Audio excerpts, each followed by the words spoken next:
In this video, I'm going to show you how to add Epic Games to your Steam library in just a few easy steps.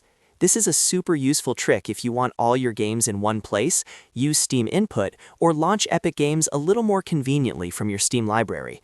Before we begin, make sure both Steam and the Epic Games launcher are already installed on your computer. If this video helps, be sure to hit like and subscribe for more quick gaming tutorials. Alright, let's get started. First, open Steam. Once Steam is open, look at the top menu and click Games. If you don't see that, you can also use the Add a Game option in the bottom left corner of the Steam window. From the menu that appears, click Add a non-Steam game. Steam will now show you a list of programs installed on your PC. Here, look for the Epic Games launcher, or if you want, the specific Epic game you want to add. Check the box next to the launcher or game, then click Add Selected Programs.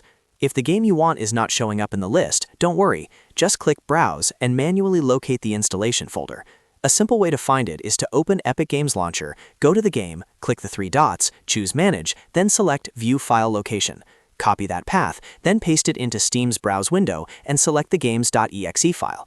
Once you've chosen the launcher or game executable, click Open, then add it to your library. After that, go back to your Steam library and you should see Epic Games listed there like a normal shortcut. Just keep in mind, this does not install the game through Steam. The Epic Games launcher still needs to be installed and working because Steam is only acting as a shortcut launcher. The benefit is that you can now launch Epic Games from Steam and, in many cases, use Steam Input for controller customization. That means you can map buttons, adjust layouts, and use Steam's controller features with your Epic Games more easily. So if you wanted a cleaner library and better controller support, this is the fastest way to do it. If this tutorial helped you, make sure to like the video and subscribe for more gaming tips and setup guides. Thanks for watching, and I'll see you in the next one.